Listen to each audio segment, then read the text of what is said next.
The retribution for shrinking his own world and acting foolishly based on wrong thinking has become very great. This is the end of the person I admired. I never thought something like this would happen. My name is Amelia. There were two major turning points in my life during my childhood. The first was my encounter with the banjo. In the 3rd grade, I happened to come across a TV feature about the banjo. I thought it was so cool that I couldn't bring myself to change the channel. Then, the sound that it made enveloped me.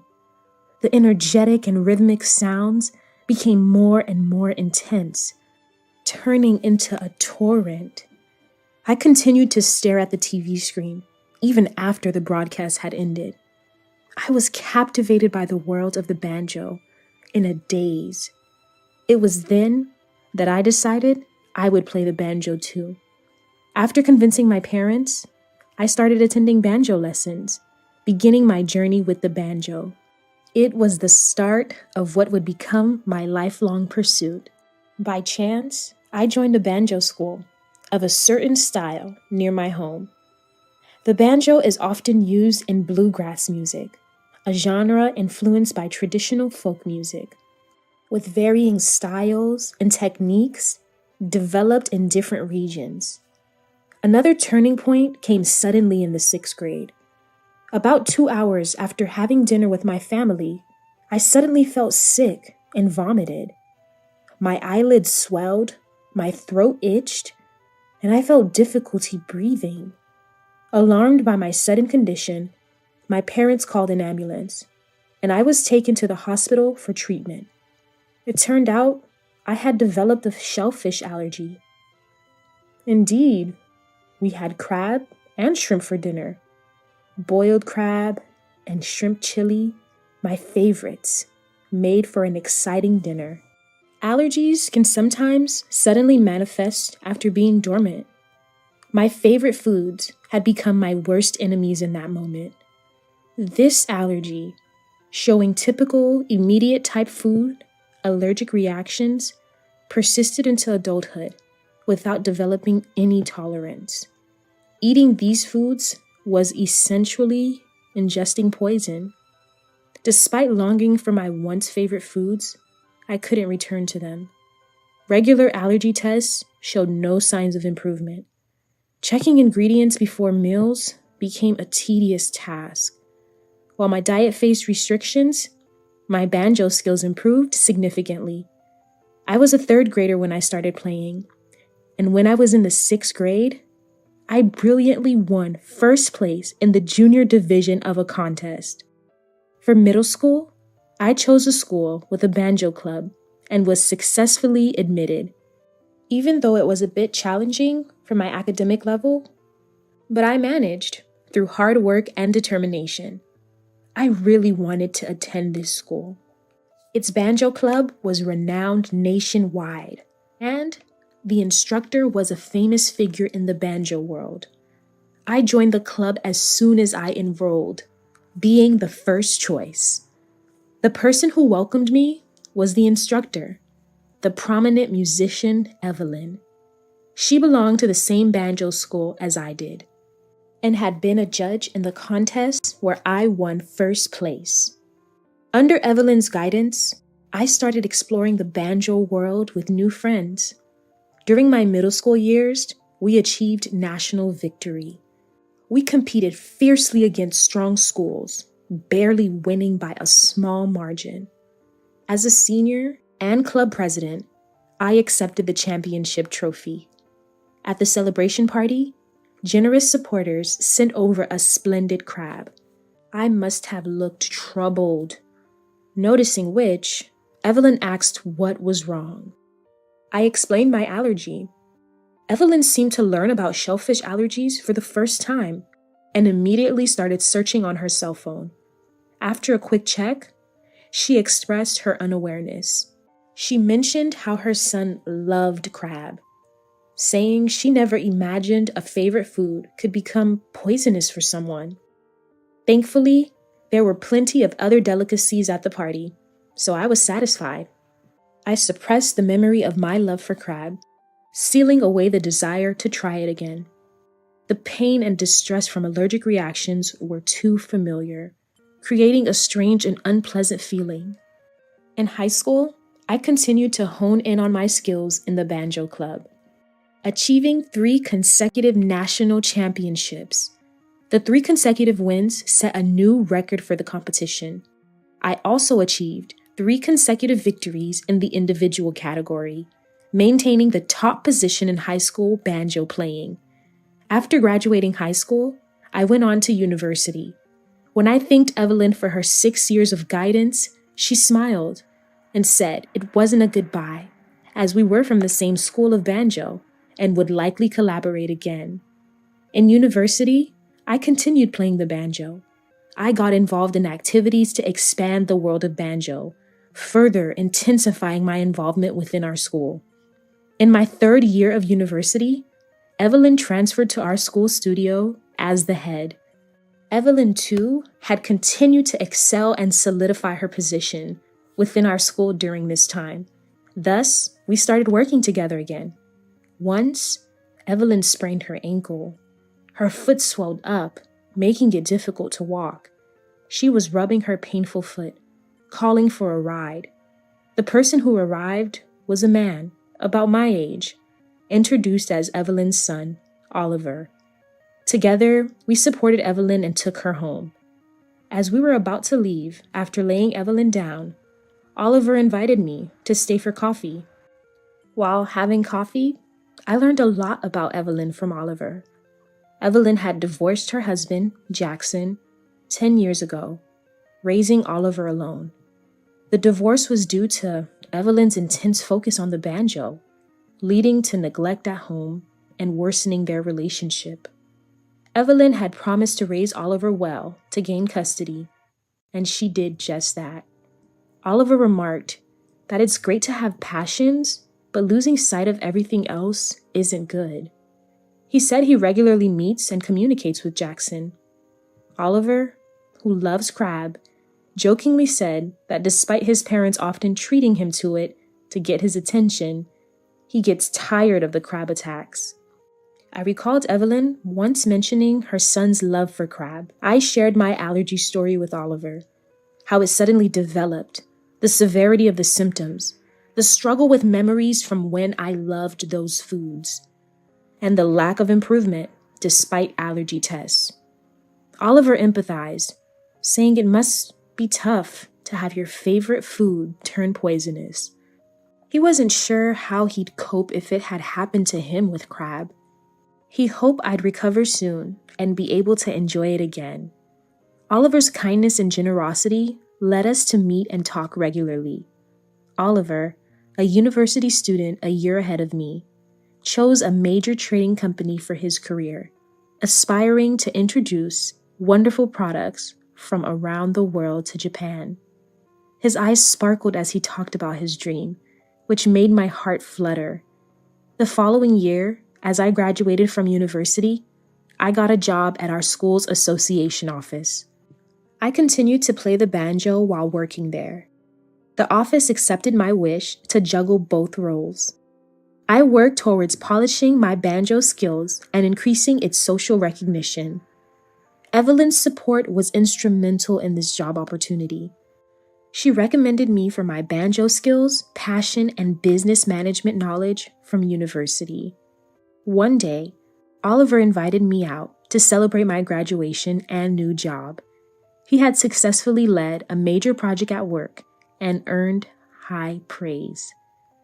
I suggested celebrating with crab, but Oliver said it would be dull for me as I couldn't eat it, and he wouldn't enjoy it either.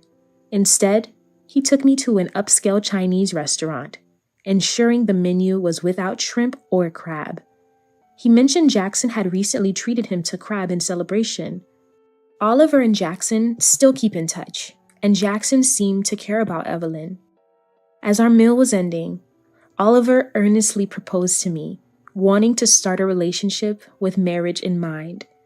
He understood I was busy with my new job, so there was no rush, but he expressed his desire to build a family with me in the near future. His seriousness moved me, and I found myself tearing up. I had fallen for him more than I realized, and so we became engaged. My parents liked Oliver and were happy, and Evelyn was overjoyed, unable to hide her surprise. I heard that Jackson was also pleased. I thought I should probably meet Jackson soon. About a year later, as my work and banjo activities were going smoothly and Oliver's career was picking up, we got married. Our wedding reception featured a special menu without shrimp and crab, which was delicious and extravagant, receiving high praise from the guests. I met Jackson for the first time then. He seemed kind and reliable, much like Oliver. Jackson appeared more nervous than us, the bride and groom, as it had been a while since he last saw Evelyn. We set up our new home near Oliver's family and started our married life. I continued to progress in both my job and banjo playing, achieving great results. Oliver was also succeeding in his work, establishing his position in his department. Though we were both busy, we cooperatively managed household chores, living happily each day. Evelyn was getting more administrative work within the school, struggling to find time for her own practice, which seemed to cause her anxiety and impatience. Our relationship remained good after my marriage. Though we were teacher and student, colleagues, and had become like family, I felt our relationship was changing, slightly due to Evelyn's recent restlessness. Later, I began teaching as well as performing, recognized by the association for my skills. Oliver was thrilled for me, and Evelyn seemed happy too, but her reaction was somewhat subdued, which concerned me. 1.5 years into our marriage, 2 significant events occurred. The first was my pregnancy, revealed during a medical checkup for recent ill health. Oliver and I were expecting a new member of our family. Oliver was overjoyed, nearly in tears, literally jumping for joy. I was in disbelief about becoming a mother, smiling at the thought of our child. The second event was my selection as the representative for our banjo school in a biennial banjo performance competition. This event, where selected players from each school compete, is a significant event to showcase skills and the reputation of the school. Evelyn was also considered for the competition and showed interest, but I was chosen and she was not. Whether this was the cause, I couldn't be sure, but Evelyn's attitude towards me became colder and more distant. I hoped it was temporary and maintained my usual approach to her, thinking the baby might help mend our relationship. Around this time, Oliver got a promotion. Successfully completing projects and expanding profits, he was appointed as a department head, the youngest to do so. I was feeling utterly happy with all these joyous events. Evelyn invited us to a dinner to celebrate these occasions. I was pleased that Evelyn, who had been a bit distant recently, made the suggestion, and Oliver and I happily accepted. Oliver was delighted too, and jokingly said he had a surprise planned, though I had no idea what it could be. On the day of the celebration dinner at Oliver's family home, the table was filled with various dishes. When I saw all the dishes, I froze in shock. This was because the crabs were placed in their respective places. Evelyn, I can't eat crab. I know. This is prepared for Oliver. Yours is special, so it's okay. She explained that the crab was an expensive one, costing hundreds of dollars each, indeed looking splendid and delicious. But for me, whether exquisite or plain, it was something I couldn't eat. The world has advanced so much nowadays with technology. There's fake food that's very close to the real thing. This is, imitation crab, kanikama. Alternative foods have been evolving, and among them, imitation crab, or kanikama, has reached a point where its appearance and taste are indistinguishable from the real thing. Evelyn wanted me to experience the feeling of eating crab to alleviate any frustration. Oliver was initially surprised to see the crab on the table, but after hearing Evelyn's explanation, he suggested that I relax and enjoy. I agreed to Evelyn's proposal and sat down, and the celebratory meal began. Even knowing it was kanikama, I hesitantly tried a bite. Indeed, it did seem just like the real thing, reminding me of the taste from long ago. I realized this was the flavor I had longed for but couldn't have. I was astonished by the quality of the modern kanikama. Seeing me, Oliver seemed happy too. Wanting to experience the taste again, I took another bite, but immediately spat it out, feeling something was off, and threw all the crab on my plate into the kitchen trash. Oliver was shocked. "Why are you wasting food like this? It's just imitation crab, and my mom prepared it, especially for you." He yelled, but I didn't flinch, knowing my life had been threatened. "This is not kanikama. It's real crab." Oliver, confused, checked the crab in the trash and muttered in realization. He confronted Evelyn, asking what this meant. Evelyn, flustered, repeated excuses like it might have been mistakenly mixed or wasn't clear. After 30 minutes after I first tried the crab, I developed hives and inflammation in my mouth. Clearly, it was an allergenic reaction. I spat it out immediately, yet I'm in this condition. If I had swallowed it, it wouldn't have ended well. Plus, I'm pregnant. What if it had harmed my baby? Evelyn, cornered, began to confess. "I was upset that you were thriving in banjo and selected for the competition while I was left out. I wanted to separate you and Oliver, and with a baby, it would have been much harder. So, I wanted to make you suffer and cause a miscarriage," she admitted. Hearing Evelyn's selfish reasoning, I was trembling with anger and sadness over her betrayal. Oliver was furious at her folly. Then, someone entered the room. It was Jackson. Apparently, he had heard everything from outside.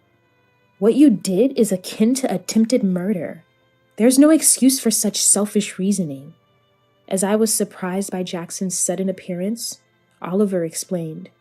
"It was supposed to be a celebration, so I invited Dad as a surprise. He was concerned about Mom, and it seemed like a good opportunity." Evelyn, overwhelmed by Jackson's unexpected arrival, collapsed to her knees. Even if she didn't intend it, what she did was life-threatening for me.